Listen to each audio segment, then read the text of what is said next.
Hola, bon dia. Gràcies per convidar-me. És agradable tornar aquí a l'aula i parlar. Doncs digueu-me què voleu saber. Josep, a quin barri va néixer? Pots recordar bé el barri de la teva infantesa? Doncs jo vaig néixer al carrer d'Amàlia, en el centre històric de Mataró, a casa dels avis. El que es feia normalment en aquell temps, les mares parideres anaven a casa de la mare, dels avis i tal. Llavors allà m'hi va portar. I els primers 3 o 4 anys estava ja en el centre. I encara que era petit, doncs jo recordo detalls i coses del centre. Per exemple, doncs, una dada. En aquella època, jo vaig néixer l'any 56, doncs per tant, 56, 57, 58, 60, no hi havia trànsit, pràcticament no hi havia cotxes a Mataró. Tant és així que jo recordo des de casa sentir quan baixava algun cotxe per la muralla. Llavors estava endoquinada i quan passaven les rodes sobre els oquins feien tot un soroll i doncs de 200 metres lluny des de casa meva sentia a dalt quan un cotxe baixava per la muralla des del carrer d'Argentona sentia tot el soroll. Llavors passava per la cantonada i tal. I per la resta silenci. Molt bé. Totalment diferent del Mataró d'ara. Molt bé. Molt bé. Quina relació has tingut i tens en el barri de Cerdanyola? Doncs, si bé vaig néixer al carrer d'Amàlia, que és on vivien els pares de la meva mare, doncs després ens vam traslladar a viure a Cerdanyola, al carrer Gaudí, que és on vivien els pares del meu pare, els avis paterns. Aleshores hi ha una casa d'aquestes d'abans de la guerra, un pati, horts grans, seria l'equivalent de 4 cases actuals, 4 cases de cos. 5 metres de façana i 32 de profunditat, i tot això era una casa, un baix en el mig i tot el terreny. Em pots explicar com era i quines persones vivien al barri? Espera, Lídia, pues ha tocado una. Bé, això, 40 anys, 50 anys endarrere, molt diferent, quan es començava a fer. Allà on vivia, diguem-ne, és la part antiga del barri. Abans era als afores de la ciutat. La ciutat s'acabava a les rondes. Llavors, seguint per la carretera d'Argentona, et trobaves els Salesians, un descampat, i passats els Salesians hi havia la quadrícula, 4 carrers fins als xalets Carreres, l'actual plaça Illa Cristina. Les xalets d'aquella època ja en deuen quedar pocs. Potser al peu del turó de Cerdanyola hi ha alguns carrers i cases dels anys 20 i 30 que encara es conserven. I llavors tot això van anar-ho tirant a terra i posant blocs de pisos i anar-ho urbanitzant més. Urbanitzat. Eren camps de regadiu i de secà, amb garrofers, hi havia molts garrofers. Me'n recordo quan anava a l'escola, a Josep Montserrat, que passava als camps abandonats i hi havia garrofers. A Canany ens enfilàvem, agafàvem les garrofes, i després més amunt hi havia hagut camps de flors, de clavells, era normal. I després tot anar-ho edificant. Molt bé. En els anys 60 i 70 hi havia què, Lídia? Afluència d'emigrants andalusos, extremeños, murcians, etc. ¿Cómo van ser rebuts per les autoritats franquistes i per la gent del barri? Bé, plantejaré de dues maneres. Primer per les autoritats, l'aspecte oficial, i després el social. Als anys 60 i 50 i tot, doncs hi ha onada, sobretot a partir de mitjans dels 50, quan s'acaben les penúries a la postguerra. Llavors, no recordo, per exemple, un company d'escola de la mateixa edat, no? Explica que un altre seu amic va néixer també per la mateixa època, el germà petit. El germà gran havia nascut abans de la guerra i resulta que el pare va fer la guerra amb els republicans, després va perdre i no sé per quina raó, sembla que va fer la guerra aquí a Catalunya i després, passada la guerra, va aconseguir portar tota la família cap aquí, per tant va ser de les primeres per passar la postguerra aquí, i que no tindrien cap més fill fins que no veiés que es llançava el menjar per terra. Llavors, per aquella època, del 55 o així, un dia veu que algú ha llançat un entrepà o mig entrepà a la brossa i diu, bé, doncs ara ja hi ha menjar, ja tindrem el segon fill. Tinc un record del meu pare d'un cas d'estes. I aleshores el franquisme el que li interessava era una dictadura molt... Bé, sempre els ha interessat el control de la gent i de la societat.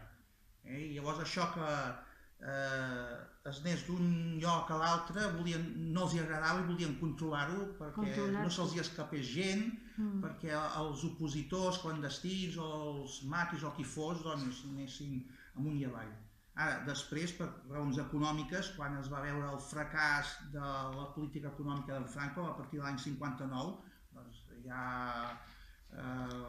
la mà d'obra barata que anava a l'estranger o en els llocs industrials que es desenvolupaven, bàsicament al País Basc, a Madrid, la capital, a Catalunya i alguns altres centres, i els polos de desarrollo, vinga mà d'obra. I, evidentment, sense cap planificació ni res. Recordo haver vist aquí al barri Cerdanyola, a vegades, obrir els carrers per posar les canonades perquè no n'hi havia. Es van començar a construir. Llavors, algun moment determinat, als anys 60, no me'n recordo, passo per allà al carrer, mira, l'han obert i estan posant l'aigua, la clavera i tot això, perquè era sense cap planificació.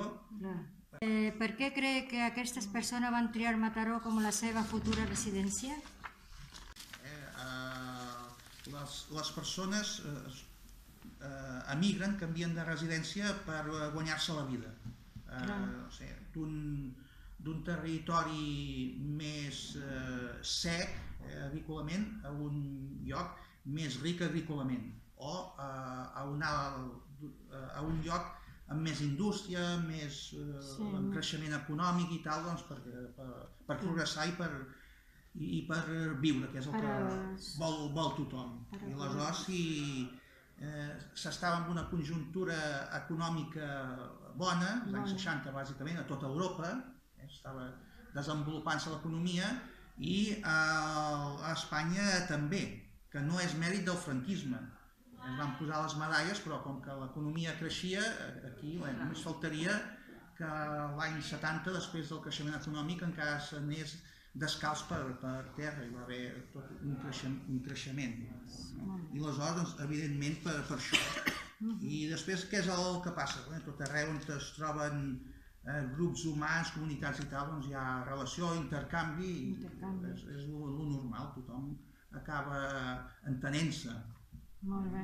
I llavors, doncs això, per necessitat, vens aquí i després, doncs, relaciones, t'integres i formes una família, t'adaptes, vas evolucionant, formes una cultura, com a tot arreu. Com a tot arreu. No hi ha res més que dir. Pensa que Catalunya va ser la terra promesa per tot aquest emigrant? Realment va trobar el que esperaven?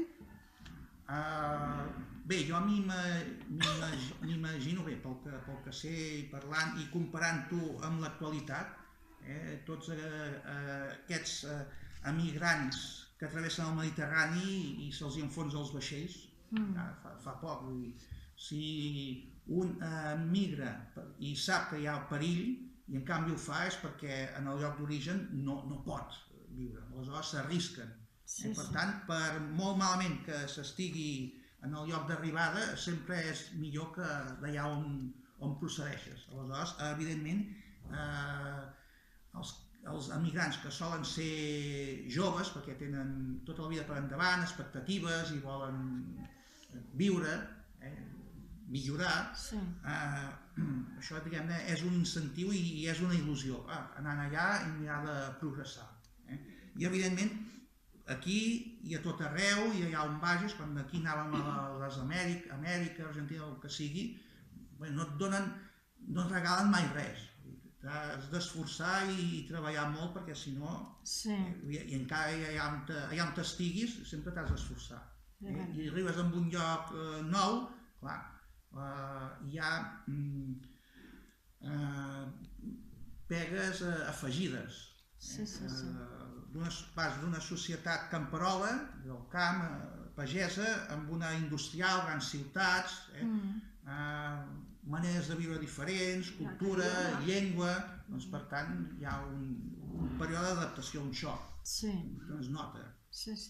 En actividad de diversa raza y religión al barrio, ¿quina diferència n'hi ha entre aquesta immigració i la dels anys 60? Bé, en el fons totes les emigracions responen al mateix patró, normalment, per raons econòmiques. També n'hi ha per motius polítics, però a la llarga, allà on te vas, has d'acabar vivint i adaptant-te. Per tant, els motius és un mateix, i el que arriba sempre es troba amb els mateixos problemes.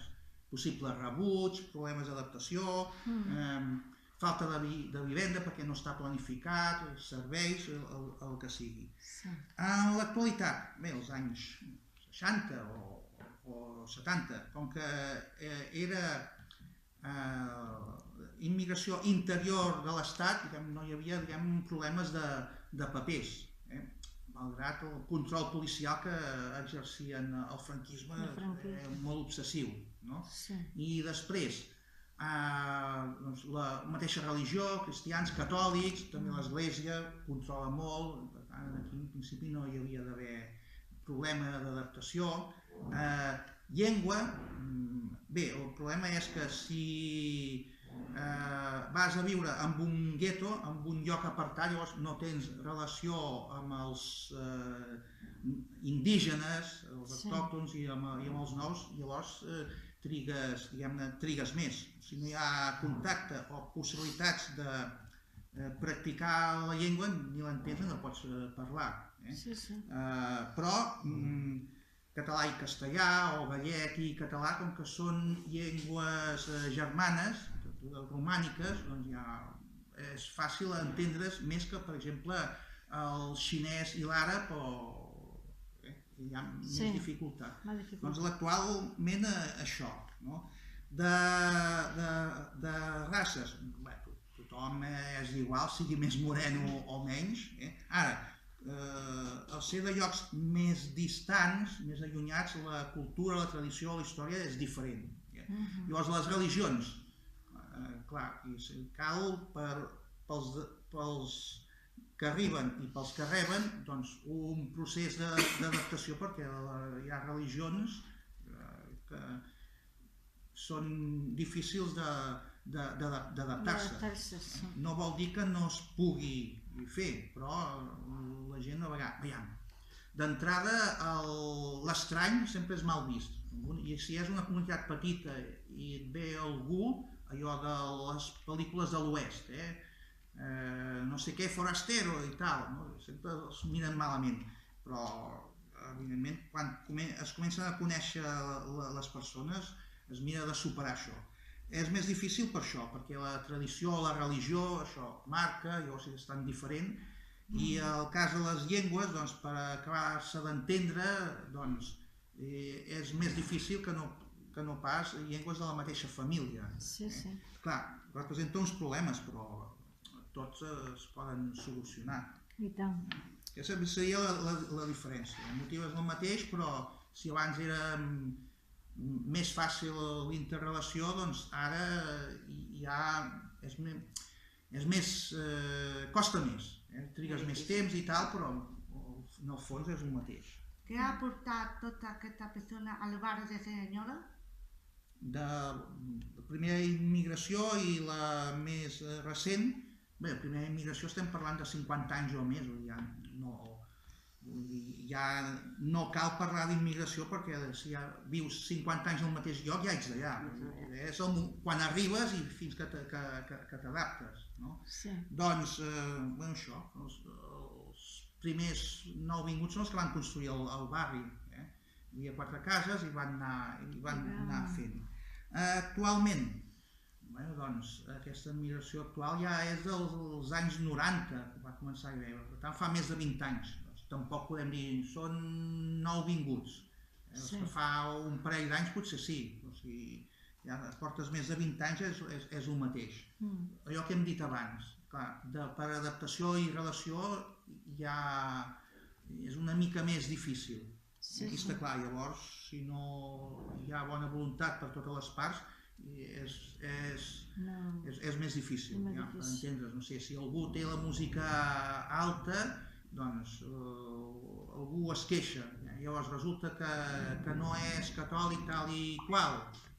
Doncs llavors ja està, ja hi ha prejudicis. És una qüestió d'adaptació i de superar prejudicis. ¿Y qué opinas sobre todo de la diversidad y de llengua que n'hi ha? Bé, jo opino que la varietat és bona, sempre. Evidentment, a veure, què diria jo? Doncs, això m'hi he trobat algú posat a això, no? Doncs, de subsaharians, posem per cas i tal. Això m'ho va explicar una mestra d'una escola per aquí. Doncs la mare d'un noi o un noi subsaharià i tal. Sí, ja li parlem en català a casa perquè vagi aprenent i tal. Home, a casa tu no has de deixar el Wolof o la llengua que tu parles, això ho fas a l'escola, a la societat i tal. Només faltaria que tu hagis de deixar les teves arrels. I això s'ha de mantenir ara. A l'escola, a la societat, en relació, doncs llavors tu, com més sàpigues, millor i llavors practiques. La idea és aquesta, aportar, és d'afegir coses, i com més se sàpiga, millor. I les societats actuals ho estem veient per tot aquest moviment que és global, mundial, doncs no són... no es parla o no s'entén una sola llengua, ja es parla de multilingüisme, que tothom poc o molt sap coses i entén i se sap moure. I més segons el treball, sobretot l'anglès és una llengua internacional i per raons de treball, tot això, per l'estranger. Doncs per tant, jo ho enfocaré des del punt de vista positiu, que tot això afegeix, evidentment sense renunciar al que tu ets, perquè això és el que dona identitat a tothom. Llavors, clar... Molt bé.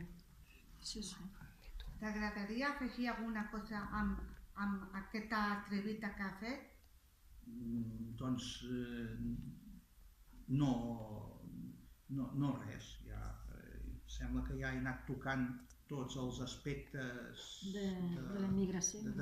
d'aquest fenomen. Potser alguna anècdota si me'n recordés, però ja han anat sortint. Moltes gràcies, Josep, per donar-nos aquesta oportunitat de fer l'entrevista. Doncs no hi ha de què, jo encantat de la vida. Moltes gràcies. Gràcies.